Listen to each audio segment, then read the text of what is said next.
By the time Prince Charles turned 30, the British press had married him off to roughly a dozen women, and every one of them had done something the newspapers could not understand. They left, some left loudly. One reportedly told him off in the middle of a society ball and was gone within the week.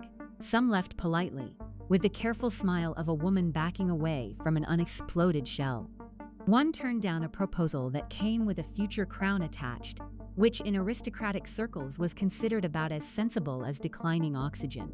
The heir to the most famous throne on earth, a man with palaces, polo ponies, a private income, and a destiny printed on his birth certificate, kept getting walked out on.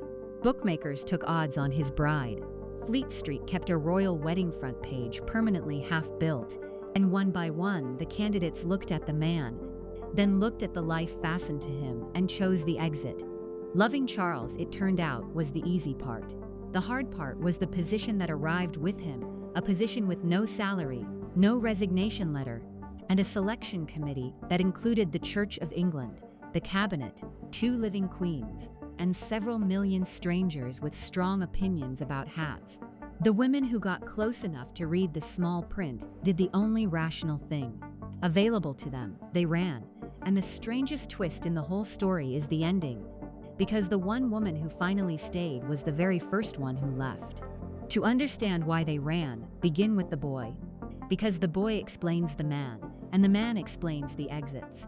Charles Philip Arthur George was born at Buckingham Palace on November 14, 1948, to a princess who did not yet know she had less than 4 years of ordinary motherhood left, and a father who believed that affection was a perfectly fine thing, as long as it was kept somewhere sensible, like a drawer. 41 gun salutes announced him. Crowds gathered at the palace railings. The fountains in Trafalgar Square ran blue for a boy, which was a charming gesture from a country that was still rationing meat. From his first breath, Charles belonged to the public as much as to his parents, and the public, unlike his parents, never had to put him to bed. His early childhood had warmth in it, but the warmth was administered rather than lavished. Princess Elizabeth loved her son. She also saw him, in the custom of her class and her era, at appointed times. There was the morning visit, the evening visit, and in between a regiment of nannies who handled the actual childhood. The formidable Helen Lightbody ran the nursery like a small principality, and the gentler Mabel Anderson supplied most of the hugging, which meant that the person young Charles ran to, when he scraped a knee, was on the payroll. This was normal for the family. Normal is not the same as harmless. Then, in February 1952, his grandfather died at Sandringham. His mother came down from a treehouse in Kenya as queen, and the last of the ordinary went out of Charles's life before he had finished being 3. The crown took his mother the way the sea takes a coastline, gradually and then completely. There were boxes of state papers, audiences, tours, and the 1,000 obligations of a young sovereign learning a job her father's death had handed her early. At the coronation in June 1953, a small boy in a white silk shirt with brilliant hair stood between his grandmother and his aunt and watched his mother turned into something the country owned. He fidgeted, he asked questions, he was 4, and the answer to most of his questions, for the rest of his life, would be the same. Because she is the queen. Months later, his parents left on a Commonwealth tour that lasted nearly half a year. When they returned, the newsreel cameras caught the reunion, and the footage has been making people wince ever since. The young queen greeted her small son not with a swoop and an embrace, but with the composed formality of a woman meeting a junior official, and the world filed the moment away as evidence. The truth was more complicated and not much warmer. Elizabeth was reserved by training and by temperament. She showed love through steadiness, duty, and presence at scheduled hours. A small boy cannot read steadiness. A small boy reads arms. His father read the boy and decided he needed hardening. Prince Philip had survived exile, a shattered family, and a war, and he had come out of all of it with one firm conviction, which was that the world hits everyone eventually, and the kind thing is to teach a child to take the punch. Charles was not a punch-taking child. He was sensitive, hesitant, eager to please, frightened of horses, and inclined to cry, all of which his father regarded roughly the way a ship's captain regards rust. Philip's affection for his son was real. It simply arrived in the form of correction, challenge, and the bracing conviction that softness was a fault that could be drilled out, like bad posture. If you're enjoying this deep dive into the story, hit the subscribe button and let us know in the comments from where in the world you are watching from today. So Charles was sent to school, which sounds like nothing, until you remember that no heir to the British throne had ever been sent to one. First came Hill House in London, then Cheam, his father's old prep school, where an 8-year-old who had never queued for anything in his life discovered dormitories, cold mornings, and the special loneliness of a boy whom the other boys are not sure they are allowed to thump. He was homesick to the point of misery. He was also, at Cheam, informed of his own future in a manner that tells you everything about how the institution handled feelings.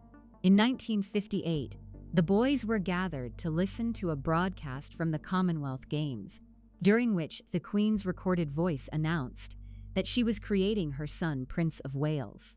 Charles learned of his elevation at the same moment as several hundred schoolboys sitting around him, all of whom turned to stare. He later remembered the announcement with horror. It is one thing to be given a title, it is another to be ambushed by it over a loudspeaker. Then came Gordonstoun, and Gordonstoun deserves a paragraph, the way a shipwreck deserves an inquiry. The school in the north of Scotland had built Philip. Cold showers, dawn runs, sea cliffs, wind that arrived horizontally and left through your bones. Philip had thrived there because Philip was the sort of boy the school was designed for. Charles was the sort of boy the school was designed to find. He was bullied with the inventive cruelty of teenagers who have located a victim whom no one will defend, because befriending the Prince of Wales got a boy mocked for sucking up. So the safest social position was to torment him. His letters home were small documents of despair.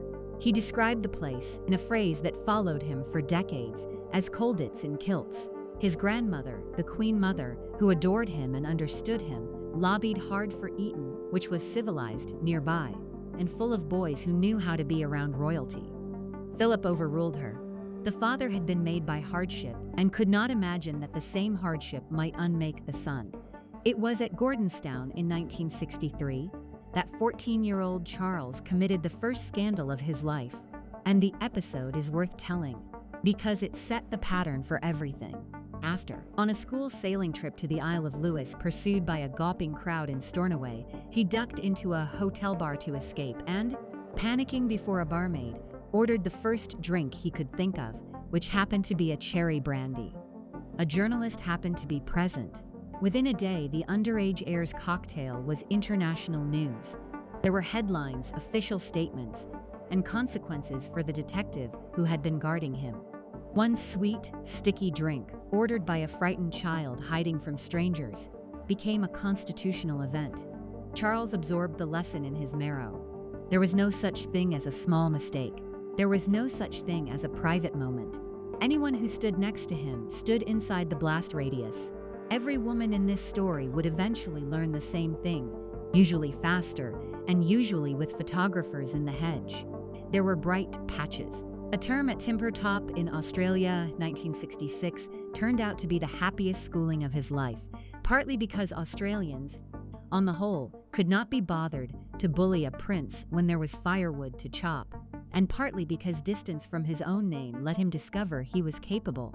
He came home taller in every sense. Then Trinity College, Cambridge, from 1967, where he read archaeology and anthropology before switching to history, performed in undergraduate reviews, climbed into a dustbin for a sketch because he had grown up worshipping the goons, and eventually took a degree, a respectable second, making him the first heir to the throne ever to sit university examinations and survive contact with them. In 1969, he was packed off to Aberystwyth for a term to learn Welsh ahead of his investiture, at a moment when Welsh nationalist feeling was running hot enough that two men blew themselves up with their own bomb on the morning of the ceremony. On July 1, 1969, at Caernarfon Castle, his mother placed a coronet on his head in a piece of medieval theatre redesigned for color television, and a 20-year-old knelt in front of the world and was formally claimed. Stand back and look at what 2 decades had produced. a young man who craved warmth and had been taught to apologize for needing it. A romantic raised by a committee. A boy who had learned that his mother belonged to the country, that his father's love arrived disguised as criticism, that schools were places where you endured, and that the one reliable source of unconditional tenderness was a grandmother who fed him cake and told him he was wonderful, which is lovely for a child and slightly dangerous as a working model of women. He was old before he was young. He was kind, dutiful, self-doubting, and hungry. And he carried hunger into adulthood alongside a title that turned every dinner date into a questions of state, because that was the other thing 2 decades had produced.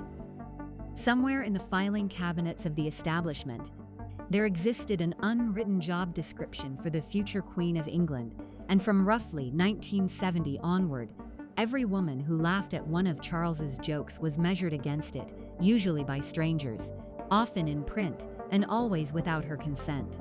The man was looking for love. The institution was recruiting. The 2 searches used the same restaurants. The job descriptions deserves a proper reading, because the women in this story all read it, sooner or later, and the reading is what made them leave. Start with the law, since the law was the easy part.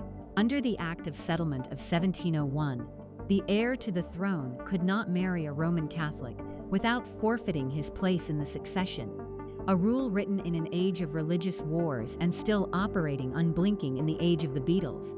Under the Royal Marriages Act of 1772, he could not marry anyone at all without his mother's formal consent. So before a single human consideration entered the room, the field had already been narrowed by statutes older than the United States.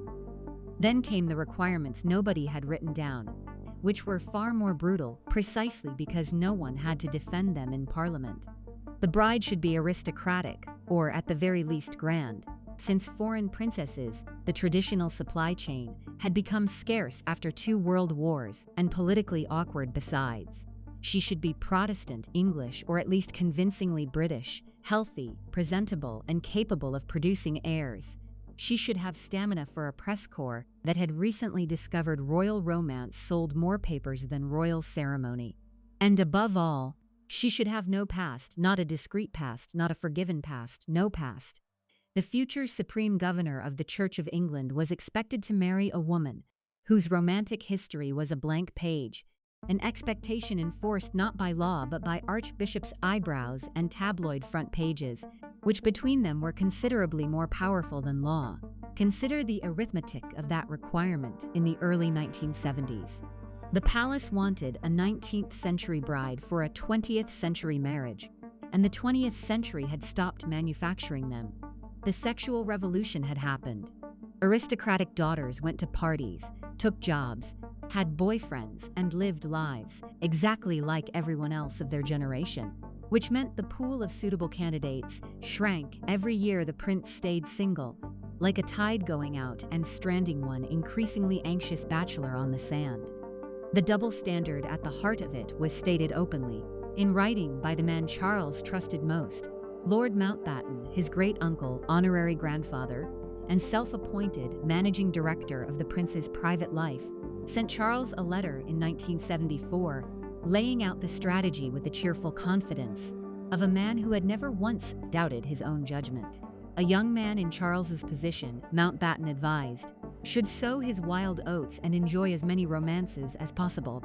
But for a wife he should select a sweet-charactered girl who had not yet fallen for anybody else, because, in Mountbatten's serene view, experience was disturbing in a woman who would afterward have to live on a pedestal. He should know. He had spent his life arranging other people the way some men arrange model railways.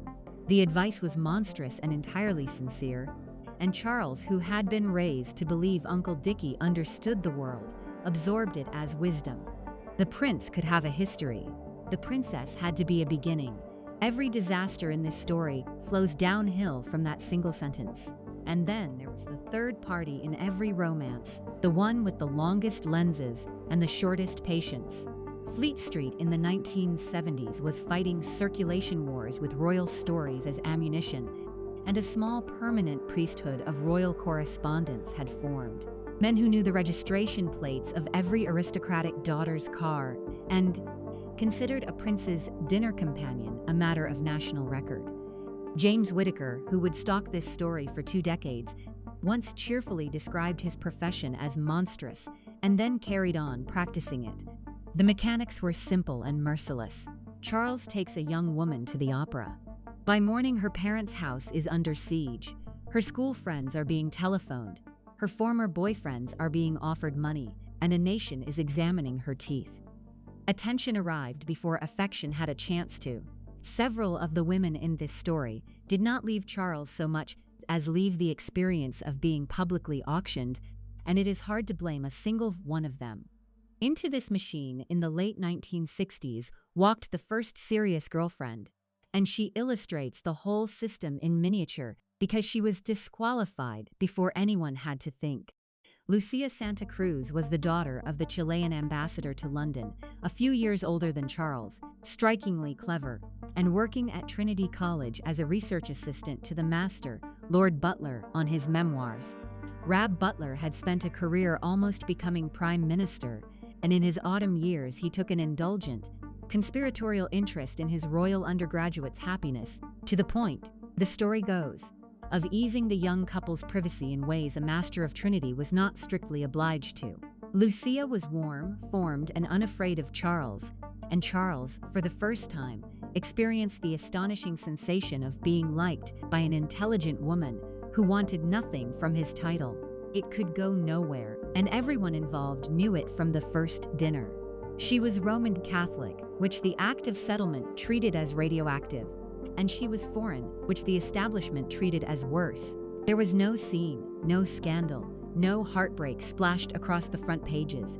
Just the quiet operation of rules that had been waiting for them both since 1701. Lucia eventually returned to Chile, built a distinguished career as a historian, and remained on warm terms with Charles for the rest of his life, which tells you something the tabloids never grasped. The women who left him rarely left in anger. They left the way sensible people leave a building when they hear the fire alarm, and most of them stayed friends with the man they had declined to burn with. But Lucia did one more thing before she went, and it turned out to be the most consequential act of matchmaking in modern British history. She knew a girl, funny, horsey, completely unbothered, the sort of girl who treated life as a long, good lunch, occasionally interrupted by other obligations.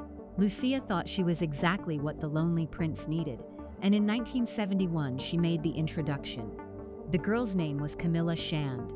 It is worth pausing on Camilla as she was then, before 50 years of headlines buried her under other people's versions, because the woman Charles met in 1971 explains everything that happened to every woman after. She had been born in July 1947, 16 months before Charles, into the kind of English family that owns no throne and fears nothing.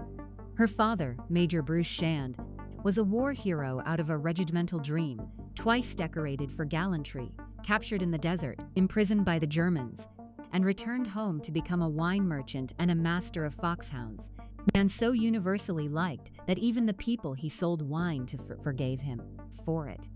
Her mother, Rosalind, was a Cubit, granddaughter of a baron, descended from the builders who had physically constructed Belgravia, which gave the family the pleasing distinction of having built the neighborhoods the aristocracy merely lived in. The Shands were comfortable, country, secure, and cheerful. Camilla grew up in Sussex with ponies, dogs, mud, and the unshakable confidence of a child whose home worked. And there was the ancestor. Camilla's great-grandmother was Alice Keppel, the celebrated last mistress of King Edward VII, a woman so good at the job that when the old king lay dying in 1910, his queen permitted Mrs. Keppel to come and say goodbye, which remains one of the most extraordinary acts of wifely generosity in royal history. Family legend, lovingly polished, holds that when Camilla first met Charles, she mentioned the connection with a grin and suggested they keep up the tradition. Almost certainly she never said it, at least not like that. The line is too neat, too perfectly shaped, the kind of dialogue history writes for itself after the fact. But it has survived every attempt to kill it. For the same reason the orange cradle survives in her father-in-law's story, it fits. Whether or not she said it, she was it, a Keppel woman to the bone. bred over generations for exactly one rare skill: the ability to stand close to a Prince of Wales without trembling. The accounts of their first meeting vary, which is what happens when a moment becomes important 30 years after it happened. Some place it at Lucia's flat. Some place it on the polo fields at Windsor Great Park, with Camilla watching from the boards. Some place it in the smoky dark of Annabelle's nightclub. The setting hardly matters. What matters is what Charles found. Because he had never found it before, she teased him. That was the revolutionary part. Charles had spent 22 years being either deferred to or corrected, the two registers his life provided. And here was a young woman who did neither, who laughed at his jokes when they were funny and laughed at him when they were not, who talked about horses and hunting and the country with real knowledge instead of polite noise, and who appeared to find the heir to the throne, of all things, relaxing company. She did not perform fascination. She was not auditioning. She had grown up secure and arrived finished. And a finished person is the most restful company in the world for a man who has spent his whole life being worked on. There was also the simple fact that she fancied him and showed it in the frank, unfussy way of her set, where romance was conducted like the rest of life, with humor, appetite, and no committee meetings. For Charles, who approached his own feelings the way a man approaches a hornet's nest, her directness was oxygen. By 1972, they were a couple, and by the standards of his guarded life, a serious one. He took her to meet the one adult whose approval he actually sought, and Lord Mountbatten, surveying the situation from Broadlands, his great house in Hampshire, gave the young couple the run of the place for weekends, playing host, fixer, and benevolent uncle. Mountbatten approved of Camilla completely, in the present tense. That qualification is the hinge of the whole story. In his taxonomy, lovingly explained in that 1974 letter, Camilla was a perfect example of the kind of romance a young man should enjoy, experienced, warm, discreet, good for the boy's confidence. She was so. She was not, in his view or the view of anyone at court who thought about it, altar material, and the reason said everything about the institution and nothing about her. She had a past, conducted in plain sight. Since around 1906, she had been involved, on and off, with a glamorous household cavalry officer named Andrew Parker Bowles, and their set knew it, which under the pedestal doctrine made her permanently ineligible. Her family was gentry with aristocratic trimmings rather than aristocracy proper. No title on the father, no castle in the background. She was a year and a half older than Charles, and she was fatally complete. The firm preferred clay it could shape. Camilla had been fired in the kiln years ago. A word about Andrew Parker Bowles, because the British upper class is less a class than a small repertory company, and he is the proof. Tall, dashing, Catholic, charming to a degree that should have required a license, Andrew was the kind of cavalry officer for whom the phrase ladies' man was coined, and then found insufficient. He treated fidelity as a suggestion. He and Camilla had been circling each other for years in the on-again, off-again rhythm of two people who suit each other and know it, and keep checking whether anyone better exists. And in 1970 and 1971, while off again, Andrew had conducted a flirtation, by several accounts rather more than a flirtation, with Princess Anne. Sit with that for a moment. The man who would marry the love of Charles's life had recently been romancing Charles's sister, and the whole quadrille took place within about 400 acres of social territory. Anne could not have married him even if it had come to that, since his Catholicism would have collided with the same 17th century statute. And besides, Anne was about as likely to reorganize her life around a man's charm as she was to take up macrame. But the geometry of it lingered over everything that followed, a private joke the four of them carried into the next half-century. Through 1972, Charles and Camilla were happy in the unphotographed way that was still just barely possible. And then the Royal Navy did what institutions always did to Charles.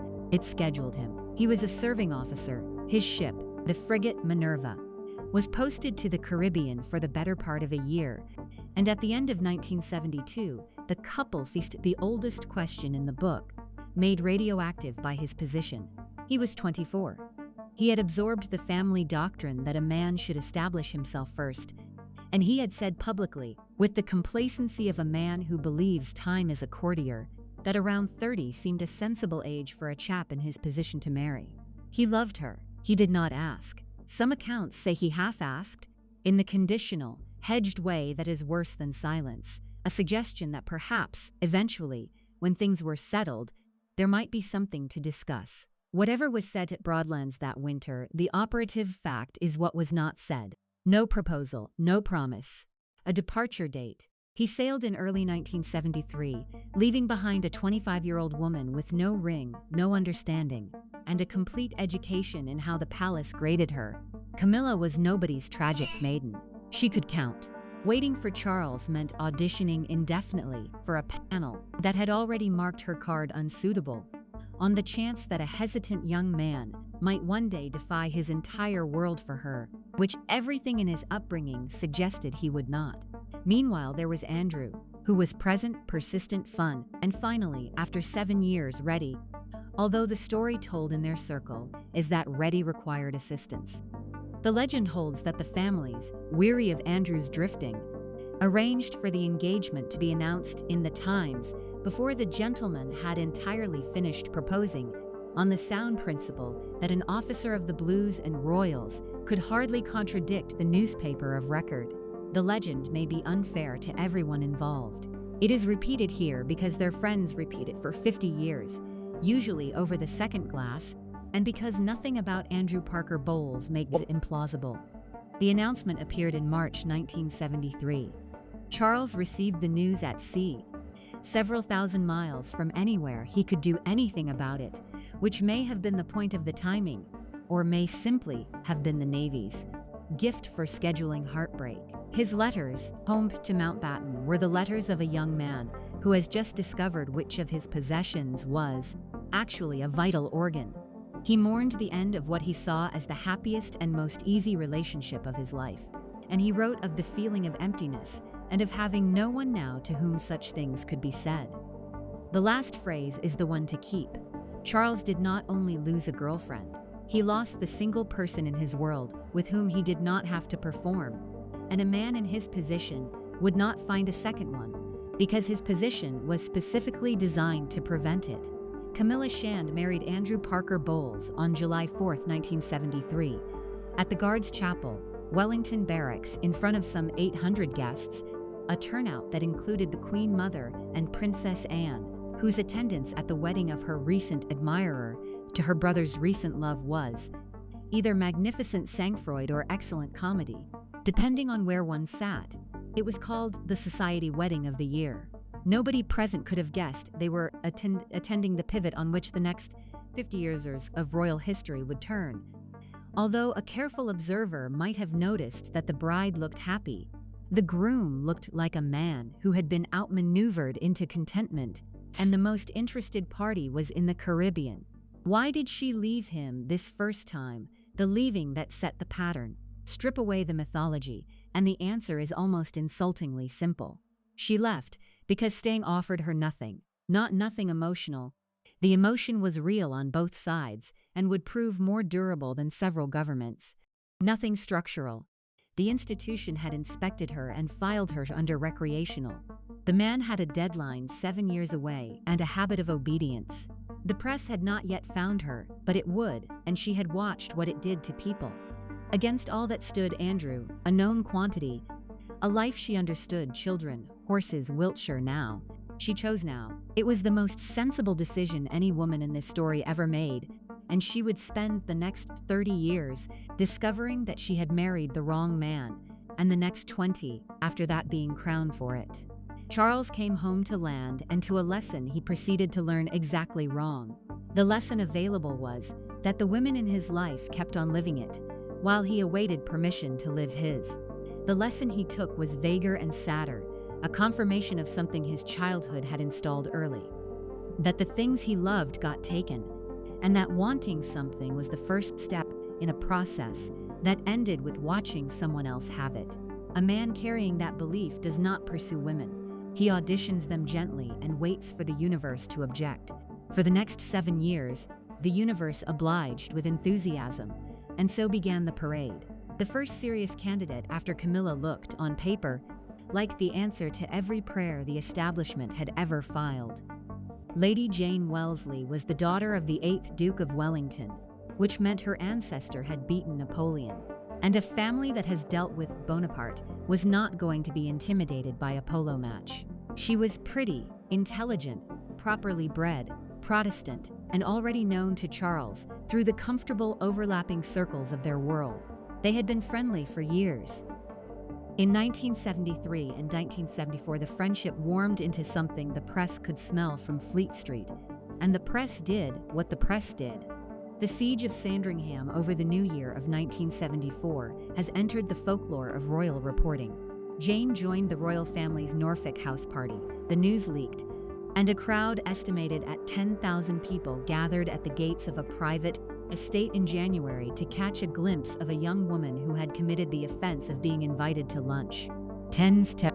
For context, that is a decent turnout for a second division football match, assembled in the cold on the theory that a duke's daughter might walk past a hedge. Reporters went through her life like customs officers. Photographers camped outside her London flat. Her appearance, her clothes, her prospects, and her womb became subjects of national speculation, conducted entirely without her participation. Jane Wellesley's response made her, in retrospect, the first woman to read the small print aloud.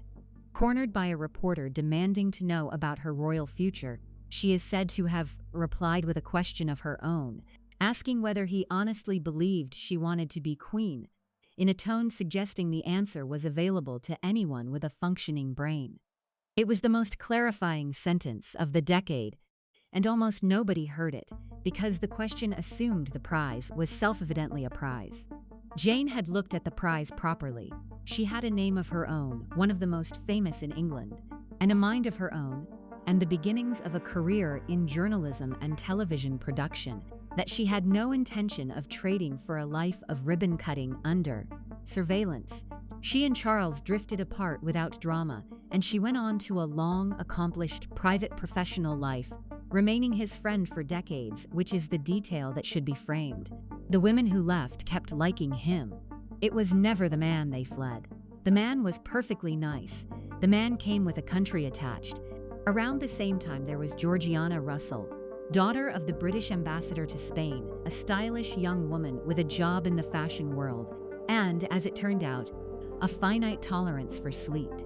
Her story matters less for the romance than for what it reveals about the entrance examination that every candidate sat without being told, because by now a pattern had formed in how Charles tested compatibility, and the test had a name.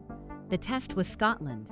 Understand what courtship with the Prince of Wales actually involved, practically, physically. It did not mean Paris. It meant Balmoral and its satellite lodges, in seasons when the weather arrived sideways. It meant standing for 6 hours on a riverbank in horizontal rain, admiring the prince's casting technique while your feet died inside borrowed Wellingtons. It meant picnics eaten in wind strong enough to relocate the picnic, stalking expeditions across bogs, evenings of charades with people who had known each other since the Norman conquest, and the constant unspoken awareness that you were being marked by the family, by the staff, by guests who would report your performance over dinner for weeks, against a scoring sheet nobody would ever show you. The Windsors did not interrogate a girl. They simply took her outdoors and waited for Scotland to do it for them. Charles, who genuinely loved that life, the rain, the rods, the hills, the Lawrence van der Post paperbacks, could not imagine sharing his future with a woman who did not, which was reasonable, and never once considered warming the experience up for a newcomer, which was less so. Georgiana, the story goes, endured one fishing expedition too many in conditions that would have qualified for a polar medal, performed the cost-benefit analysis available to any intelligent woman with cold hands, and concluded that the romance had perished of exposure. She left.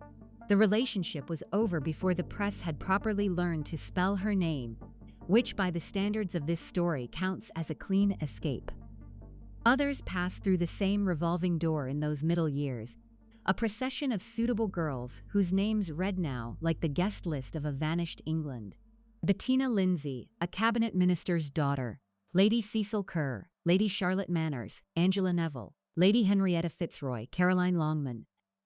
Each lasted somewhere between a season and a rumor, and each discovered the same structural facts. Dating Charles was a group activity. The group included detectives, private secretaries, equerries, the entire readership of the Daily Express, and a family whose idea of intimacy was a shooting lunch for 14. A young woman did not acquire a boyfriend. She acquired a security file. Most of them concluded, with varying speeds and uniform politeness, that they would rather be people than candidates.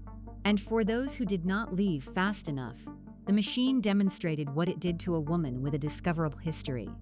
Fiona Watson, daughter of Lord Manton, was by all accounts charming, well-born, and briefly close to the prince, right up until the press discovered that she had once posed, at length and under another name, for a gentleman's magazine that did not specialize in hats.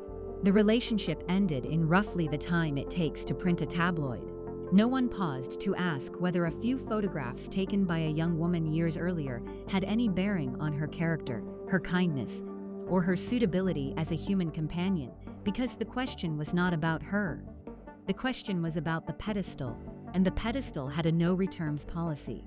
Then came Davina Sheffield, and Davina is where the comedy stops for a while, because what was done to her was not funny then and has not improved with age. She arrived in 1976 like the solution to everything: blonde, radiant, well-connected, brave in ways that had nothing to do with drawing rooms. She had spent time in the previous year doing relief work with orphans in wartime Saigon as the city fell apart around her, which is rather more than most of the men judging her had ever risked. Charles was visibly smitten. She survived the Scottish examination. She charmed the family. The press, performing its coronation reflex, anointed her the front runner, printed her face everywhere, and began composing the wedding coverage. For a few months in 1976, Davina Sheffield was, in the public imagination, the next Queen of England. Then a former boyfriend, an old Harrovian powerboat designer named James Beard, gave an interview. He and Davina, he revealed, had once lived together in a cottage in Hampshire, as countless young couples of their generation had done, the difference being that their generation was not auditioning for a throne governed by rules drafted when witches were still a legal concern. The story detonated. A young woman's entirely ordinary romantic history became a national conversation, conducted at full volume by columnists and clergymen, most of them men with several histories apiece, on the question of whether she was sufficiently unused for the role. She was doorstepped, chased, photographed, and dissected. The relationship did not survive, because under the rules then in force it could not, and Davina withdrew from public life carrying the unique distinction of having been disqualified from a job she never applied for, by a panel she never met, on evidence supplied by an ex with a grievance and a fee. Somewhere in Wiltshire, a young army wife named Camilla Parker Bowles read the same newspapers as everyone else, and if she reflected that her own exit in 1973 had been less a heartbreak than a successful evacuation, history does not record it. It does not need to. It is worth asking what Charles himself was doing across this decade of departures, because the answer explains the strange shape of the man the later candidates met. He was performing, not romantically, professionally, in the role the press had assigned him, and he had accepted with the eagerness of a boy who had never once been told he was enough as he was. They called him Action Man, and he earned the billing the hard way. He qualified as a jet pilot, then a helicopter pilot. He threw himself out of aircraft over the English Channel. He dived beneath the Arctic ice, rode in steeplechases against professionals who were under instructions not to say what they thought, captained his own command, the minehunter Bronington, through the North Sea in 1976, and generally spent his 20s accumulating the kind of CV a man builds when he is trying to win an argument with his father that his father does not know is happening. The public loved it. The photographs were magnificent, and none of it worked on the only audience that mattered, because Prince Philip's approval operated like the horizon, receding at exactly the speed of approach. And somewhere underneath the wetsuits and the parachutes was still the boy from Cheam, listening to his future announced over a loudspeaker, waiting to be claimed by someone for himself. One thing from those years deserves more notice than the headlines gave it. When Charles left the Navy at the end of 1976, he took his severance pay, a sum in the low thousands, and used it to seed charity for young people the system had given up on, the unemployed, the expelled, the ones with records, funding their small businesses and second chances. It became the prince's trust, and over the following decades, it would help something on the order of 1 million young Britons, which is a strange legacy for a man his own staff described as prone to self-pity and a useful corrective to the cartoon. The same neediness that made him exhausting in private made him, in public, genuinely alert to people who felt discarded, because he knew the feeling from inside, palace or no palace. The women kept leaving the position. More than one of them said, on the way out, that the man deserved better than the life he was wrapped in. The trust is some of the evidence they were right. By the end of 1976, the pattern was set hard enough to describe. The women Charles liked were disqualified by the rules. The women the rules permitted were repelled by the life. The press destroyed the ones who hesitated in between. And through it all, the prince himself drifted, dutiful and faintly melancholy, commanding his minesweeper, opening his factories, sowing the oats his uncle had prescribed, and confiding his loneliness to the 2 married women who had become his unofficial board of directors, Lady Tryon, an exuberant Australian he had nicknamed Kanga, and Mrs. Parker Bowles, who had a way of making the whole circus seem survivable for the length of a phone call. He had built himself a strange consolation, a committee of other men's wives who supplied the warmth his life kept declining to schedule. The arrangement was harmless, mostly for now. It would not stay harmless. Arrangements like that never do. Meanwhile, the clock he had wound himself was ticking. He had told the world that around 30 was the age a man in his position should marry. The world had written it down. 30 was coming. The way Christmas comes for a turkey, and the next candidate was already standing at Ascot, red-haired and sharp-eyed, with a 16-year-old sister at home, whom nobody had thought about at all. Lady Sarah Spencer entered the story at Royal Ascot in June 1977, and on paper she outranked the lot of them. The Spencers were not climbers attaching themselves to royalty. The Spencers had been rich and grand when the present royal family was still rehearsing, an English dynasty of landowners, courtiers, and red-haired troublemakers whose seat at Althorpe had been accumulating portraits since the 16th century. Sarah was the eldest of the Spencer daughters, quick, funny, stylish, and carrying her own complications, because by the time she met Charles, she had already fought a serious battle with anorexia, an illness her era barely had words for, and her class preferred not to use the words it had. She has also been expelled from her boarding school, West Heath, an episode involving alcohol that she discussed with more candor than the school ever managed. She was, in short, a real person, with edges and history, and a sense of humor that did not check the room first. For some months it went well, or seemed to. She came to the races, to the parties, to the shoots. And in November 1977 she invited Charles to Althorpe for a pheasant shoot, an ordinary fixture in the calendar of their world, during which the Prince of Wales was introduced, in a ploughed field near Nobottle Wood, to his girlfriend's youngest sister, a bouncy, unintimidated 16-year-old in Wellingtons, who chattered at him, as though princes were a normal feature of fields. He found her jolly. She found him, she said later, pretty amusing, and developed the harmless glow of a teenager who has met somebody famous. He was 29. She was a schoolgirl. Nobody in that field knew they were standing at the opening of the saddest story the family would ever tell, and it would be 3 more years before anyone looked at her twice. Sarah's own ending came in February 1978, and she wrote it herself, in ink, on purpose or close enough. Worn down by months of speculation, and perhaps clear-eyed about where this was actually heading, she sat down with 2 journalists and gave an interview to a Wiven magazine, in which she cheerfully informed the nation that she was not in love with the Prince of Wales, that theirs was a friendship, and that she would not marry a man she did not love, whether he were the dustman or the king of England. As journalism, it was gold. As court politics, it was a resignation letter fired from a cannon. The firm could forgive a woman almost anything except talking, and Sarah had not merely talked. She had declined the throne in print with a comparison involving refuse collection. Charles's reported response, delivered down a telephone line with the chill of Balmoral in it, was that she had just done something incredibly stupid. They were finished as a couple from that moment. Stupid is one available reading. Here is another. Sarah Spencer had watched the machine process Davina Sheffield. She knew her own history would not survive the inspection, knew the illness she had fought would be picked over by strangers, and knew, because she was clever, exactly what the life did to the women who entered it. One honest sentence to a magazine ended the question forever, on her terms, with her own voice, before anyone else could end it with theirs. She married a country gentleman named Neil McCorquodale in 1980, raised her family in Lincolnshire, and lived the rest of her life in approximately total privacy, which in this story is what winning looks like. Years later, she would say, with the dryness that ran in her family, that she had played Cupid for her sister. It was the kind of joke you make about a wound. After Sarkar came a brief, instructive detour into glamour.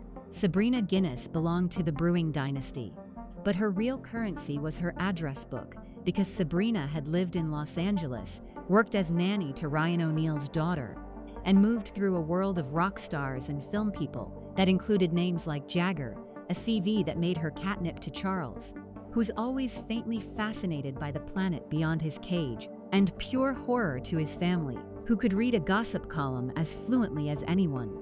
In the summer of 1979, she was invited north for the Scottish examination, and the examination, by every account that escaped, went catastrophically. The atmosphere had frost in it before she unpacked. Prince Philip was glacial, and the moment that survived, told and retold until it achieved the status of probable, has her settling into a chair upon arrival and being barked at by one senior member of the household or another depending on the telling, because that chair had been Queen Victoria's, and one did not sit in it. A woman who had spent her 20s around the most famous people alive discovered that none of it had prepared her for a family that maintained protocol for furniture. The romance was over within weeks. Decades later, Sabrina married the playwright Tom Stoppard, proof that her taste for brilliant, complicated Englishmen survived intact, minus the throne, and one suspects she has never once regretted the exchange. There was even, briefly, an actress, Susan George, star of films considerably racier than anything the Lord Chamberlain's office would have wished to discuss, which guaranteed the acquaintance remained exactly that. The pattern barely needs stating by now. The interesting women were impossible. The possible women were leaving. Which brings the story to Amanda Knatchbull, the most revealing departure of them all, because Amanda was the control experiment. She was Lord Mountbatten's granddaughter, which means she requires no introduction to the rules, the family, or the life, having been raised inside all three. Uncle Dickie had been planning the match for years, with the contented thoroughness of a man arranging his own dynasty's plumbing, writing to Charles as early as 1974 to praise Amanda's qualities and nudge the timetable, dreaming of a marriage that would bolt his bloodline to the throne one final time. And the strange thing is that the scheme was not absurd. Charles and Amanda, 9 years apart, had known each other all their lives and genuinely got on. As she grew up, the friendship deepened into real fondness, conducted away from the press, with the ease of two people who never had to explain their world to each other. By 1979, with Charles past 30 and the national clock striking hourly, marriage was openly on the family's table, and Mountbatten was orchestrating a joint tour to India to seal matters against the objections of Prince Philip, who suspected, correctly, that the trip would be the Dickie show with a wedding attached. Then came August 27, 1979, and the fishing boat at Mullaghmore and the bomb. The murder of Lord Mountbatten by the IRA has its place in every history of the family, but consider it here from one angle only, Amanda's. In a single explosion off the Irish coast, she lost her grandfather, her 14-year-old brother Nicholas, and her paternal grandmother, while her parents and surviving brother were pulled broken from the water. The man who had spent 5 years engineering her future was dead, and the future he had engineered now came with a demonstration attached, written in salt water, of what proximity to the crown could cost a family in an afternoon. Charles, hollowed by grief for the closest thing to a true confidant his childhood had produced, proposed to Amanda later that year. She said no. She said it kindly, and they remained close for life. But she said it with the full authority of the only candidate in the entire field who possessed complete information. Amanda Knatchbull did not need the job explained. She had watched it from the family side of the rope since birth. She knew the man and loved him as a friend. She knew the household, the protocol, the Scottish weather, the press, the surrender of name and self and privacy, the position demanded down to the last cancelled plan. And now she knew the security file too. Offered all of it with eyes fully open by a man she was genuinely fond of, she declined on the grounds, as the family's own chroniclers later put it, that joining the institution meant a loss of self she was not willing to accept. There has never been a cleaner verdict in the whole long case. When the best informed woman in the kingdom turns down the post, the problem is not the applicants, the problem is the post. The assassination did one more thing, away from the headlines. It removed the manager of Charles's heart at the precise moment the heart was wrecked, and grief, which always knows the address, sent the prince to the one door that had never once failed to open. Camilla Parker Bowles was 32 now, a mother of two, mistress of a comfortable Wiltshire life, and a marriage in which her husband's attention had long since resumed its touring schedule. She absorbed Charles's mourning the way she absorbed everything, steadily, with tea and jokes and no drama. And somewhere in those raw months of late 1979, the friendship that had survived her wedding stopped being only a friendship. The court, with its genius for misreading danger, was relieved. A married confidant seemed safe, settled, contained. The institution that had rejected Camilla as a wife had just licensed her as something infinitely more permanent, and it would take everyone else 18 years and one national catastrophe to notice. One woman noticed in a single evening, and she is next. Anna Wallace arrived in Charles's life at the end of 1979, like weather, the daughter of a Scottish landowner, ferociously beautiful, and so fearless across country on a horse that the hunting field had nicknamed her Whiplash, a name she is said to have regarded as fair comment.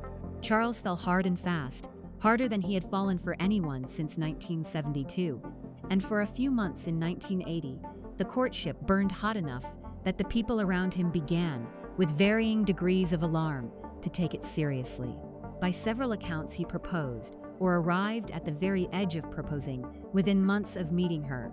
The reports may overstate it. What no report overstates is that Anna Wallace had a temper with a working trigger and a self-respect that had never once been asked to negotiate, and that these qualities were about to meet the royal family's social customs at speed.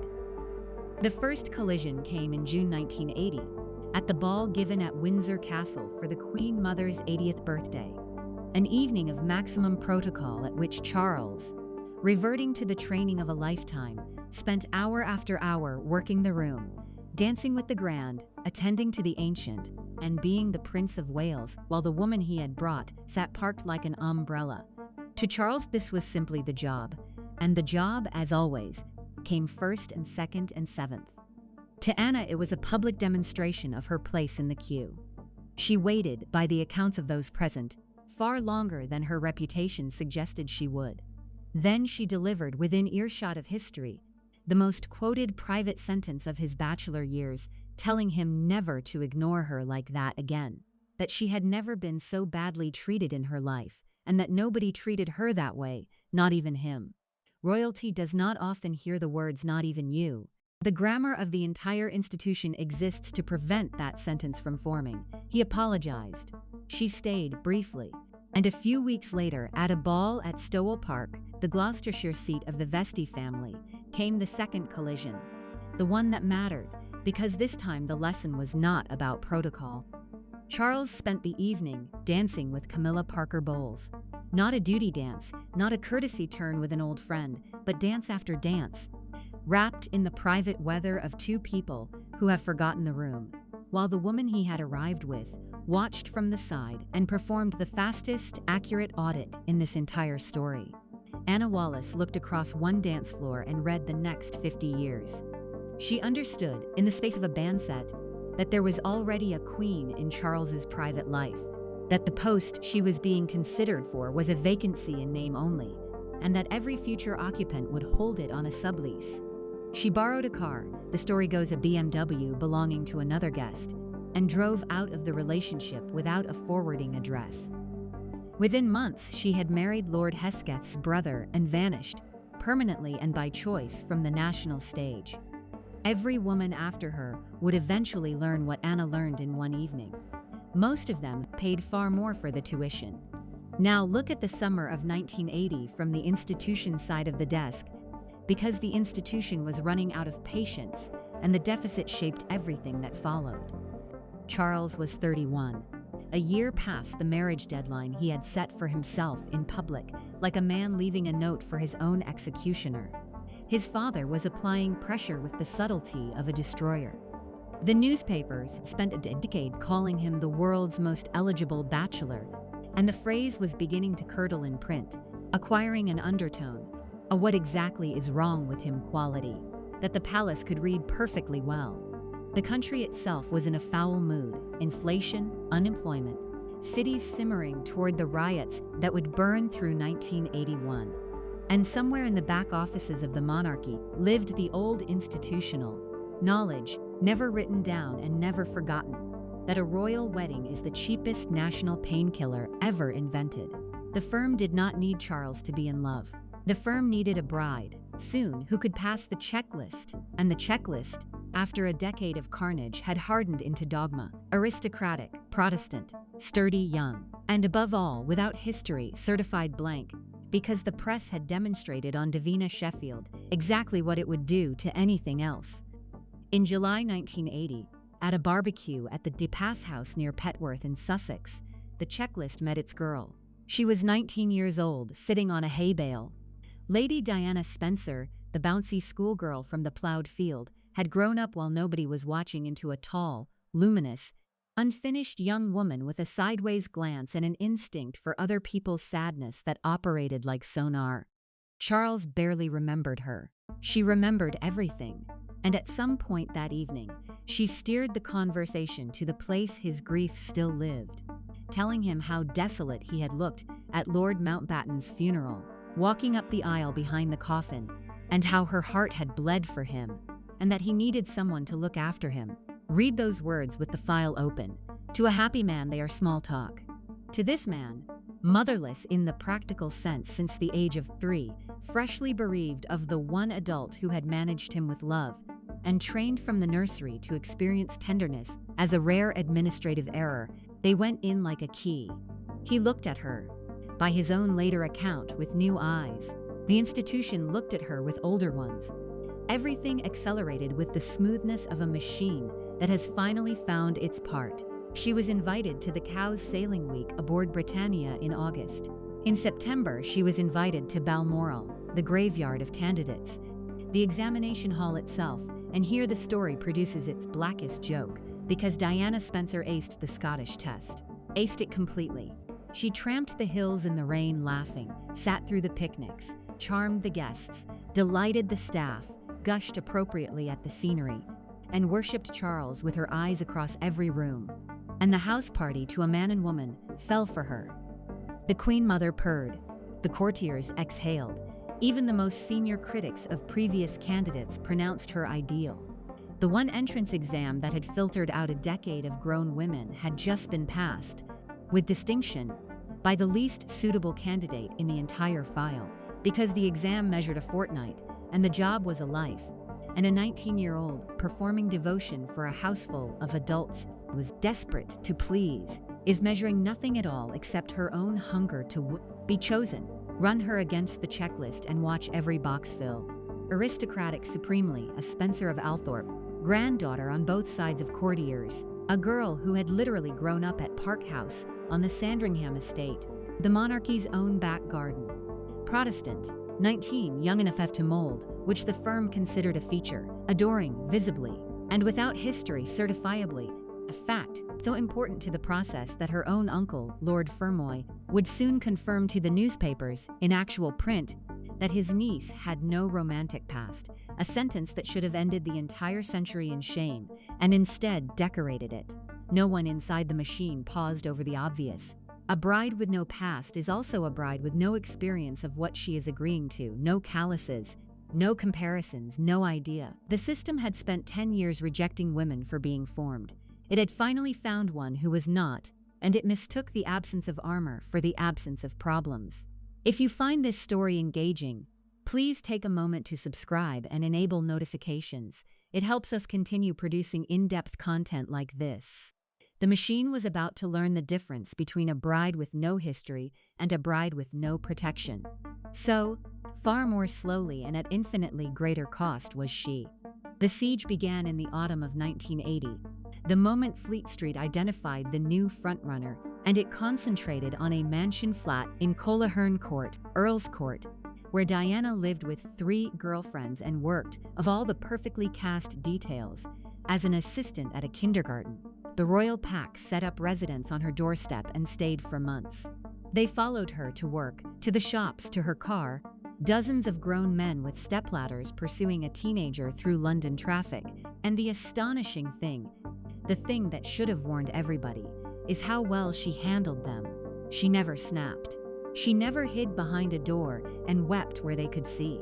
She gave them the lowered chin and the upward glance that the cameras drank like water, christened them by name, apologized when she kept them waiting, and managed the most aggressive press corps on earth with the instincts of a professional twice her age.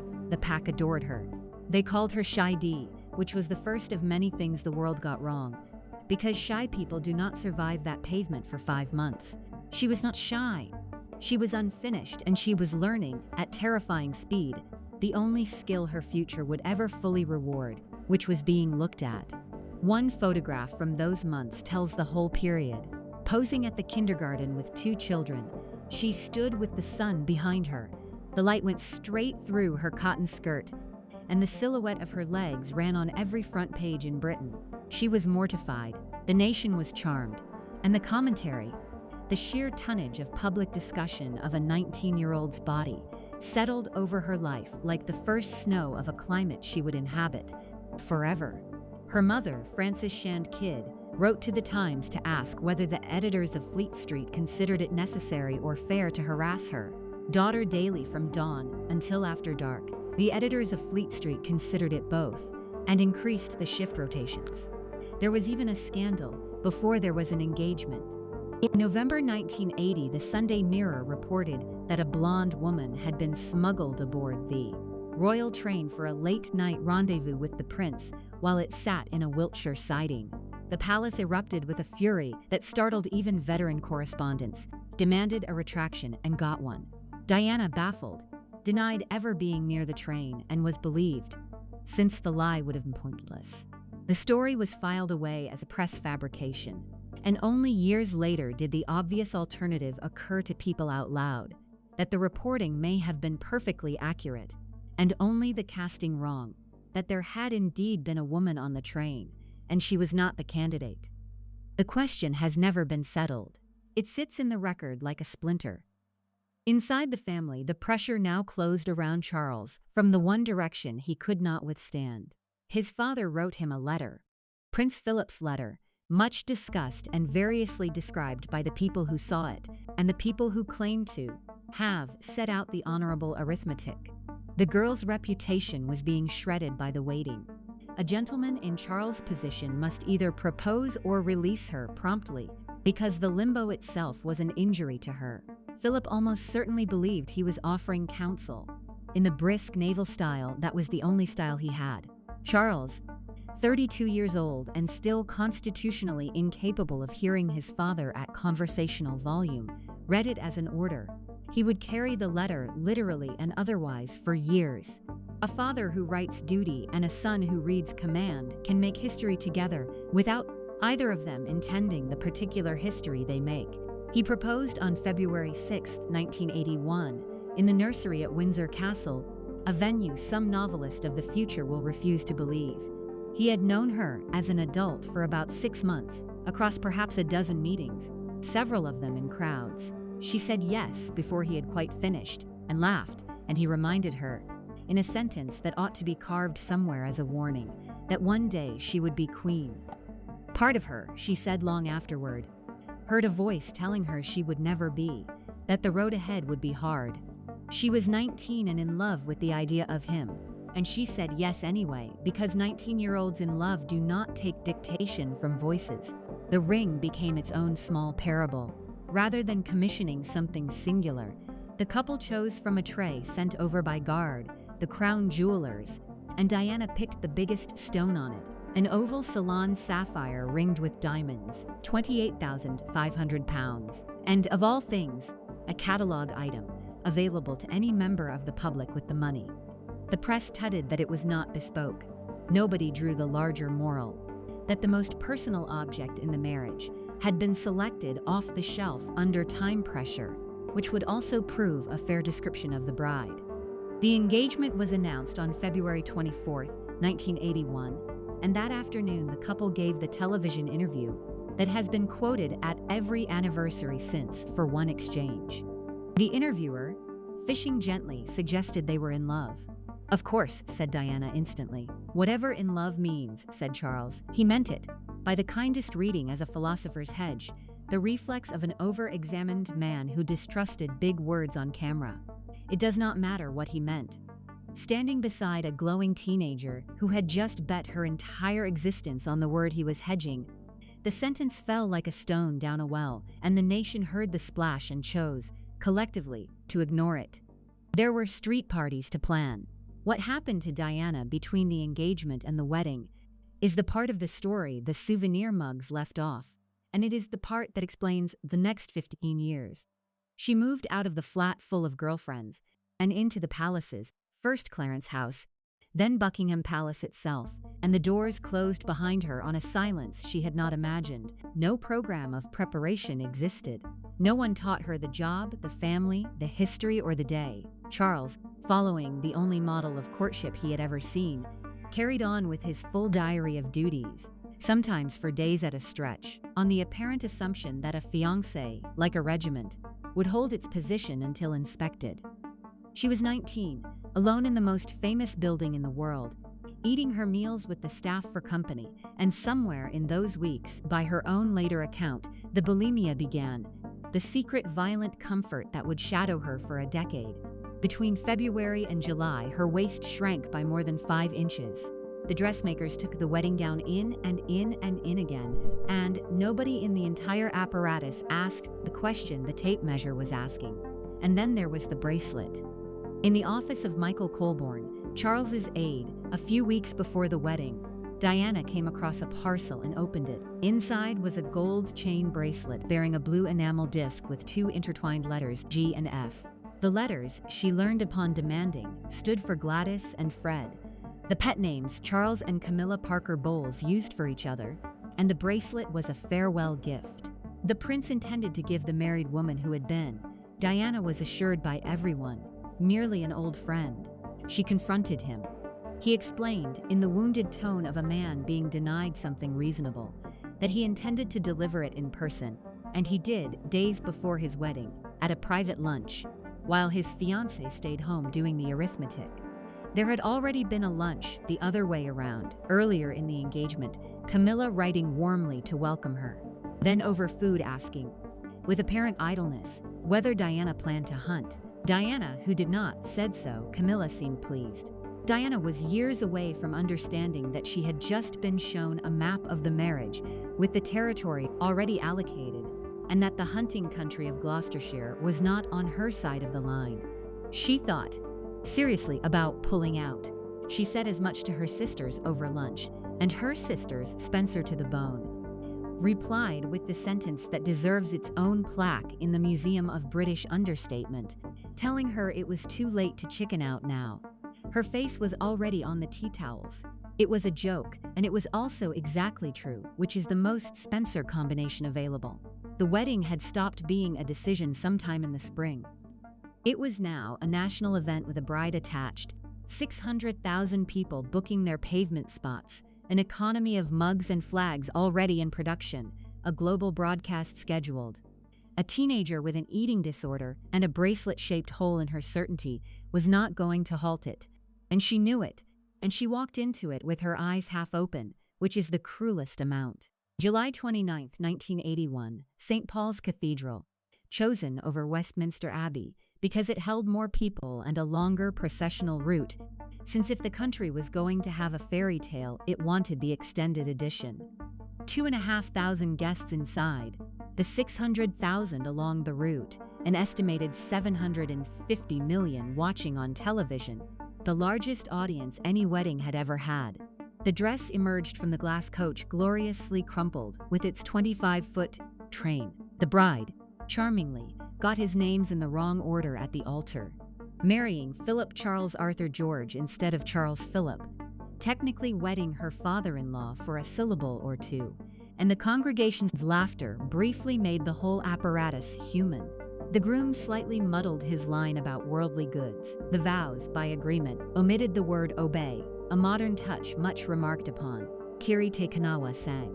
The balcony produced the kiss the crowd demanded. It was by every measure of spectacle perfect. 2 people got married that day. One of them was 20 and had turned 24 weeks earlier. The honeymoon supplied its evidence with almost indecent promptness. It began at Broadlawns, Mountbatten's house, the very rooms where Charles and Camilla had spent their stolen weekends a decade before, an itinerary choice nobody appears to have flagged. Then came 2 weeks aboard Britannia in the Mediterranean, where, leafing through her new husband's diary, Diana found photographs of Camilla. At a formal dinner for President Sadat of Egypt during the voyage, Charles appeared wearing a new pair of cufflinks, 2 letters CC Saad intertwined, and when his wife asked the question the cufflinks demanded, he confirmed they were a gift from Camilla and could not for the life of him see the difficulty since they were simply a present from a friend. Diana, 20 years old, newly married, seasick with bulimia that was now striking several times a day by her own account, stood in the middle of the most photographed honeymoon on earth and understood that she had married a man whose heart had a prior tenant with a key. The yacht sailed on. The press release described an idyll at Balmoral that autumn, where the couple finished their honeymoon in the rain. While Charles fished and read her passages of Jung and Van der Post, she began. Those around her noticed to come apart along seams nobody had known were there. It is worth saying clearly, because the cartoon version says otherwise, that the marriage was not a fraud from the first day. There was real tenderness in it, on both sides, in patches, and there were stretches, especially around the children, when it looked from inside as well as outside like it might knit.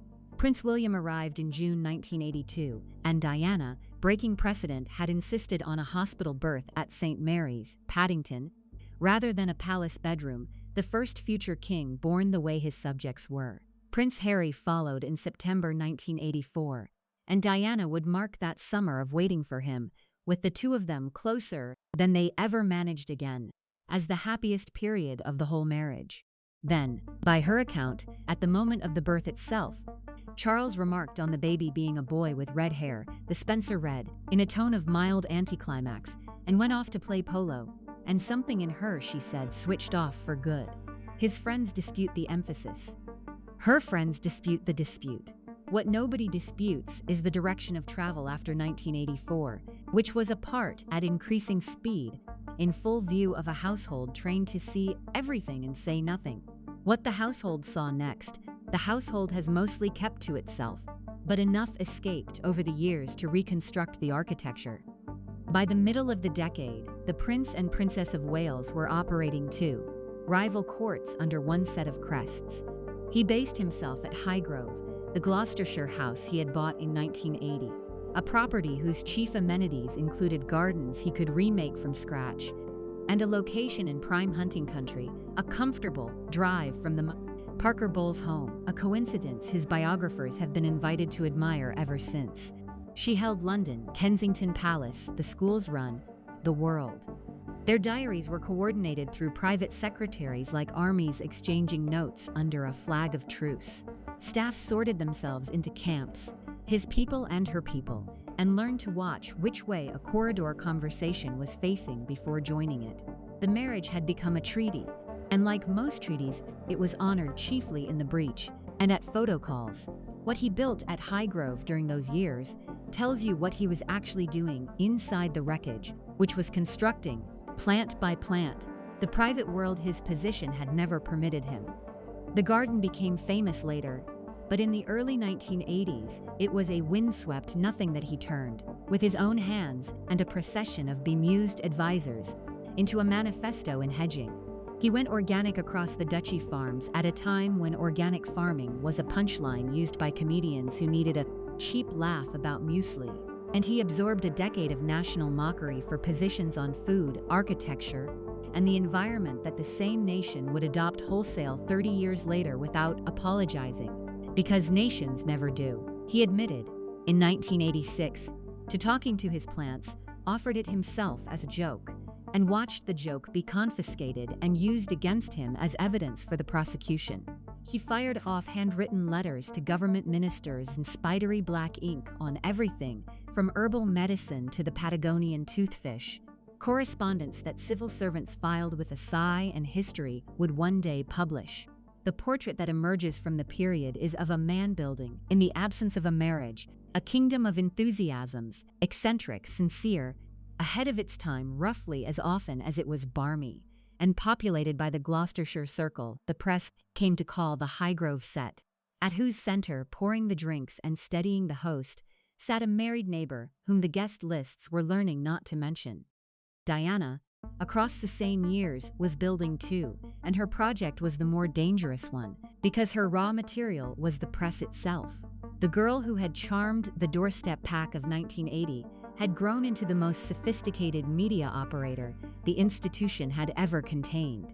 She learned which photographers to trust, which calls to return, which charity visit to schedule against which of her husband's announcements. And the apparatus that had been designed to consume her she gradually reversed, like a woman learning to ride the animal that had been sent to eat her. His side never stopped being astonished by it, and never stopped losing. Meanwhile, the world outside had made its choice loudly, and the choice was the problem nobody in the building had been trained for. The Australian tour of 1983 set the pattern in concrete. Crowds stood 4 deep for hours, and when the walkabout split down opposite sides of the street, side that drew the prince let out a groan you could hear across the tarmac, politely smothered and never forgotten. He took to apologizing to disappointed crowds for being the one they got, and making a joke of needing 2 wives to cover both pavements, and the joke had a wound in it that widened every tour. She had become the most photographed woman on earth. A dress worn once moved markets. A haircut led news bulletins in countries that could not have named the prime minister. The institution had spent centuries as the star of its own production, with members as supporting cast, and it now contained a member who outshone the production itself, which no protocol covered, because no protocol had ever been needed. And the maddening part for his camp was that her power was real, and she spent it well. In April 1987, she opened the country's first dedicated AIDS ward at the Middlesex Hospital, at a moment when a large share of the public sincerely believed the disease could travel through a handshake, and she sat down with a dying young man and took his hand bare, no gloves, in front of the cameras. One photograph did more public sanity than years of official leaflets had managed. That was her instrument, the human gesture deployed at precisely the right amplitude, and she could do it because she had spent her whole short life reading rooms for sadness, the way other people read them for exits. The gift was genuine. It was also, inside the family, experienced as a kind of weather, beautiful, uncontrollable, and ruinous to everyone else's schedule. His response, by his own later account and that of the chronicler he authorized, was retreat to the one harbor that had never once charged him for mooring. The marriage, he would say, had broken down irretrievably by the mid-1980s, both parties having tried, and in 1986 he resumed with Camilla Parker Bowles, this time not as a grieving friend, but as the central fact of his private life, with a discretion so thin that half of Gloucestershire arranged its dinner parties around it. Diana, marooned and 25, found her own consolations, beginning with James Hewitt, the household cavalry riding instructor engaged in 1986 to cure her fear of horses, which he did, among other services rendered across roughly 5 years.